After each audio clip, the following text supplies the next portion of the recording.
Sementara itu, dalam rapat dengar pendapat bersama Komisi 6 DPR RI, Menteri Koperasi dan UKM Teten Mas Duki juga menyinggung masalah koperasi yang bergerak di bidang investasi. Ia pun menyebutkan adanya kejanggalan dalam kasus investasi di Koperasi Indosuria. Koperasi Simpan Pinjam KSP Indosuria banyak menelan korban. Kasus dugaan gagal bayar yang terjadi telah merugikan nasabah hingga 15 triliun rupiah. Dalam mempercepat penyelesaian kasus tersebut, kini KSP Indosuria sudah berstatus penundaan kewajiban pembayaran hutang PKPU.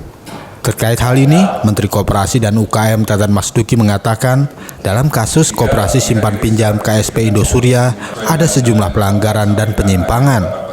Kementerian Koperasi dan UKM pun mendukung upaya pihak kepolisian untuk mengusut tuntas dan mencari solusi agar Koperasi Indosuria memenuhi kewajiban kepada anggotanya.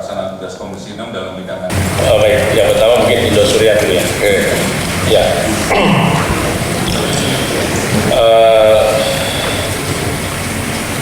Kami sudah coba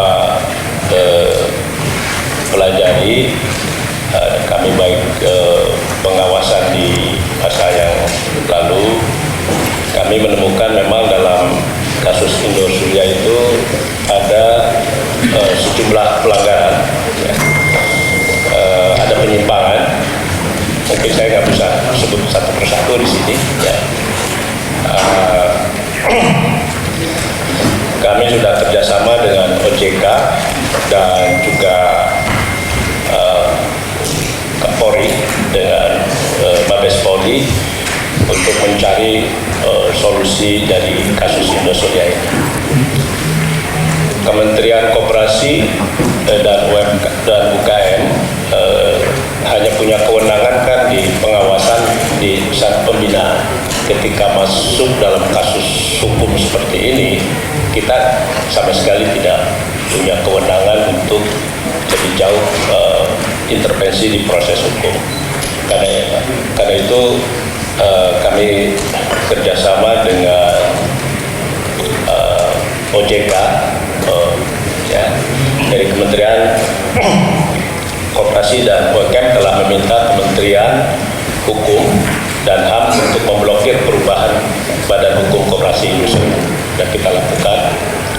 Kementerian Koperasi dan UKM juga mendukung langkah kepolisian untuk mengusut tuntas praktek korupsi Koperasi Indosuria maupun korporasinya. Jadi kami sesuai dengan arahan, kami mencoba mencari solusi untuk Koperasi Indosuria memenuhi kewajiban anggotanya yang saya kira cukup besar. Jumlah dana di KSP Indosuria itu sekitar 10,4 triliun. Ya, jadi ini kami sedang berusaha untuk bagaimana pengembaliannya. Lalu Kementerian Koperasi juga bekerja sama dengan OJK dan Menkumham menyusun agenda bersama untuk menghindarkan praktek-praktek ini di kemudian hari. Harus diakui bahwa ada kelemahan di sistem pengawasan kami, baik karena koperasi-koperasi yang simpan pinjam yang besar-besar ini kan hampir mendekati seperti perbankan lah.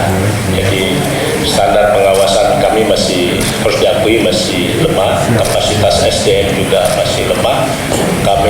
Kantor kami kecil, kami tidak punya kantor di daerah, sehingga kami berusaha dalam waktu dekat kemarin kita hentikan dulu pembukaan cabang-cabang koperasi simpan di daerah karena mumpung juga ekonomi lagi kegiatan ekonomi lagi turun. Jadi ini 3 bulan kita freeze dulu, kita perbaiki sistem pengawasannya. Nah, kami sedang menyusulkan agar nanti seperti perbankan gitu, jadi nanti ada koperasi yang masuk buku 1, buku 2, buku 3, buku 4 lah, tergantung besar kecilnya koperasi.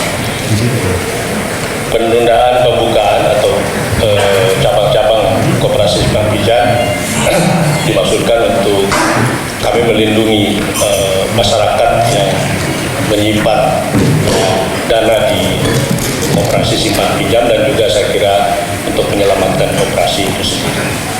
Kira-kira itu kalau yang